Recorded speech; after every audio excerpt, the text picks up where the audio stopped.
Hello student. तो आज मैं धनंजय सर क्लासेस में आपको class 10 CBSE sample paper part 6। इससे पहले मैं आपको 5 वीडियो जो अपलोड कर चुका हूं, जो कि सीबीएसई सैंपल पेपर पर आधारित है। मैं एक वीडियो में आपका 2 क्वेश्चन करके बताते जा रहा हूं। तो इस क्वेश्चन में भी मैं आपको दो क्वेश्चन, इस वीडियो में भी आपको मैं 2 क्वेश्चन बताऊंगा और दोनों क्वेश्चन जो है वह हाइट एंड डिस्टेंस से रिलेटेड रहेगा। इससे पिछले वीडियो में मैं आपको कंस्ट्रक्शन के बारे में और एक मीन के क्वेश्चन के बारे में डिस्कस किया था।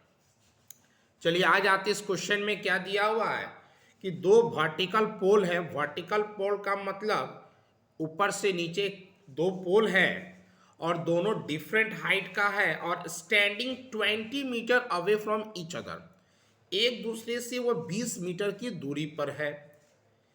उसके बाद दिया हुआ है the angle of elevation of the top of the first pole from the foot of the second pole is 60 degree. मतलब फर्स्ट जो है वह पोल का जो एलिवेशन उसके टॉप पर बन रहा है वह सेकेंड पोल के फुट से बन रहा है, जो वह 60 डिग्री है। और angle of elevation of the top of the second pole पर जो एलिवेशन बन रहा है वह फर्स्ट पोल से वह 30 डिग्री है। तो बताना है कि दोनों पोल के बीच के हाइट का क्या डिफरेंस है। तो सबसे पहले हाइट एंड डिस्टेंस के लिए सबसे इंपॉर्टेंट है कि फिगर, अगर आपका फिगर डायग्राम अगर सही बना तो आप जो है इजीली सॉल्व कर सकते हो। लेकिन अगर डायग्राम सही नहीं बना तो आप कैलकुलेशन भी अगर करोगे तो वह गलती ही होगा। तो मैंने यहाँ पर 2 पोल लिया, एक ए बी और एक सी डी। 2 पोल ले लिए। हमें नहीं मालूम है कि कौन बड़ा है कौन छोटा है, तो एक पोल मैंने छोटा बना दिया, दूसरा पोल मैंने बड़ा बना दिया, क्योंकि क्वेश्चन में पहले से मेंशन किया गया डिफरेंट हाइट। उसके बाद मैंने क्या किया कि 2 पोल है तो याद रखिएगा कि जिस पोल का हाइट कम होता है उसका एलिवेशन कम बनेगा और जिस पोल का हाइट ज़्यादा होता है उसका एलिवेशन ज़्यादा बनेगा। तो सोचने वाली बात यह है कि ये पोल जो है वो ज़्यादा ऊंचा है तो इसका मतलब एलिवेशन में ज़्यादा एंगल लेगा। ये पोल जो है वह कम हाइट का है तो एलिवेशन जो है वह कम एंगल लेगा। तो ज़्यादा ऊंचा के लिए ज़्यादा एंगल बनता है और कम ऊंचा के लिए कम एंगल बनता है। तो सी डी जो है उसका हाइट कम है इसलिए एलिवेशन जो बना है वह 30 डिग्री बना है। और ए बी जो है इसका हाइट ज़्यादा है इसलिए इसका एलिवेशन जो है वह 60 डिग्री बना है। दोनों पोल के बीच का जो दूरी है वह BC है और हमारा क्वेश्चन में दिया हुआ कि दोनों पोल के बीच का जो दूरी है वह आपका 20 मीटर है। यहाँ पर मेंशन किया हुआ दोनों पोल के बीच की दूरी 20 मीटर है। और मैंने यहाँ पर DE जो लाइन ड्रॉ की है वह इंडिकेट इसलिए करने के लिए कि जितना बड़ा CD है उतना बड़ा तो मेरा BE है। डैट मीन्स अगर AE हम निकाल लेंगे तो पता चल जाएगा दोनों पोल के बीच का डिफरेंस क्या है। इसलिए मैंने DE जो लाइन डॉटेड ड्रॉ कर दी है। क्वेश्चन में ये भी बोला है कि अगर आपका √3 आएगा तो उस √3 का वैल्यू 1.73 लेके आपको चलना है। तो सबसे पहले हम आ जाते हैं कि हमारा जो क्वेश्चन है उस क्वेश्चन में क्या दिया हुआ है। तो मैंने लिख दिया है कि let A B and C D are the 2 vertical pole. A B और सी डी जो है वह 2 वर्टिकल पोल दिया हुआ है। वर्टिकल पोल का मतलब मैं बता दिया कि स्ट्रेट होगा अप टू डाउन या down to up. And the distance between the 2 poles that means BC जो है वह 20 मीटर दिया हुआ।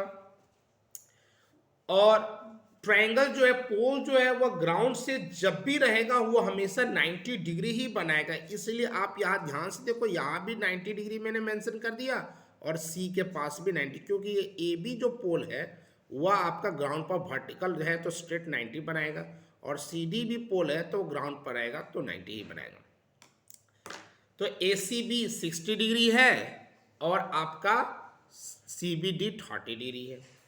तो सबसे पहले हम right triangle A B C का यूज कर रहे हैं जिसमें बी पर 90 डिग्री है, तो डेट मीन्स थीटा जो है वो हमारा 60 होगा, क्योंकि 90 को हम थीटा ले नहीं सकते। तो ए बी सी में अगर बी पर 90 डिग्री है, क्योंकि मैं मेंशन भी कर दिया कि 90 डेट मीन्स जिस पर 90 रहता है उसको बीच में लिखते हैं, तो ए बी सी में बी पर 90 है, डेट मीन्स थीटा हम 60 लेंगे।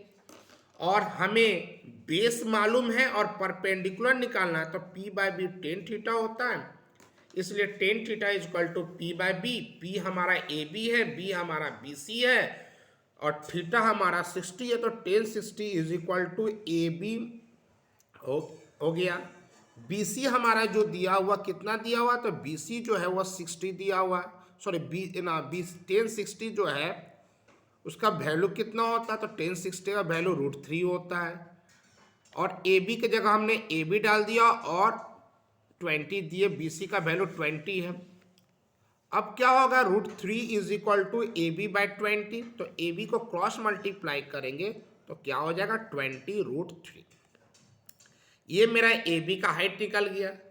अब आ जाते हैं दूसरा जो ट्रायंगल राइट ट्रायंगल है वह क्या है, तो बी सी डी। तो बी सी डी में आ जाते हैं, सी पर 90 डिग्री है तो हमारा थीटा 30 होगा, तो theta is equal to 30 degree. Tan theta is equal to P by B, tan 30 is equal to C D by B C. P हमारा सी डी है और बी हमारा बी सी है, तो टेन 30 का वैल्यू 1/√3 होता is equal to C D by B C कितना हमारा, तो 20 है, तो C D is equal to 20√3 होगा। तो C D is equal to नीचे में √3 है, तो रूट तो नीचे नहीं रह सकता, इसके लिए हमने क्या किया, रेशनलाइज किया और रेशनलाइज करने के बाद 20√3/3 मीटर हो गया। हमें ए ई निकालना है, तो ए ई क्या होगा, A B minus B E होगा, तो A E is equal to A B minus B E लिख दिए। ए बी का वैल्यू 20√3 और बी ई का वैल्यू कितना है आपका, तो 20√3/3। एलसीएम लिए, एलसीएम 60√3 माइनस 20√3। सॉल्व करने के बाद जो हमारा वैल्यू आया उसमें मैंने √3 का वैल्यू को डाल दिया, तो डेट इज 40 इंटू 1.73/3। सॉल्व करने के बाद क्या आ गया, तो 23.06 मीटर। अब आते हैं नेक्स्ट क्वेश्चन में, जो कि इसी हाइट एंड डिस्टेंस का और नंबर है। एक बॉय जो 1.7 मीटर टॉल है और standing in a horizontal ground जो कि 50 मीटर है और वह बिल्डिंग से दूर है, 50 मीटर बिल्डिंग से दूर है। एलिवेशन जो उसकी आंखों से बन रहा बिल्डिंग के टॉप पर वह 60 डिग्री है, तो बताना है बिल्डिंग का हाइट क्या होगा। √3 का वैल्यू 1.73 दिया हुआ है, तो मैंने फिगर में आपका एक ए बी मेंशन किया जो कि बॉय का हाइट है, सी ई मेंशन किया जो कि हाइट ऑफ बिल्डिंग है, ए बी का जो बच्चा का जो हाइट है 1.7 मीटर है और आपका बी सी की जो दूरी है वह 50 मीटर है।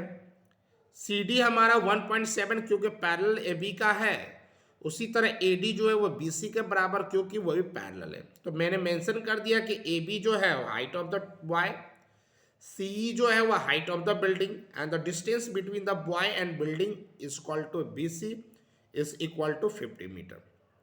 तो बी डी किस is equal to B C वह 50 डिग्री है, 50 मीटर है और एंगल डी ए ई वह 60 डिग्री है। तो सबसे पहले किस ट्रायंगल में आते हैं, तो ए डी ई में थीटा हमारा 60 डिग्री दिया हुआ है, तो tan theta is equal to P by B, तो 1060 इज इक्वल टू क्या हुआ, D E by A D. 1060 का वैल्यू √3 होता है, डी ई का डी ई लिखे हैं और ए डी की जगह हम 50 लिखेंगे, क्रॉस मल्टीप्लाई करोगे तो d is equal to 50 √3 is equal to 50 और √3 का वैल्यू 1.73 डाल देंगे, तो उसके बाद क्या हो जाएगा हमारा, तो डालने के बाद हमारा सॉल्व करने पर आएगा 86.5 मीटर। ये हमारा क्या निकल गया, डी ई निकल गया। हमें क्या निकालना, सी ई, तो सी इज इक्वल टू क्या होगा, C D plus D C और डी सी ए बी के बराबर है, तो C is equal to 86.5 plus 1.7 solve करने पर कितना आ जाएगा, तो 88.2 मीटर हो गया। That means the height of the building कितना हो गया, 88.2 मीटर। तो आज के लिए इतना, थैंक यू।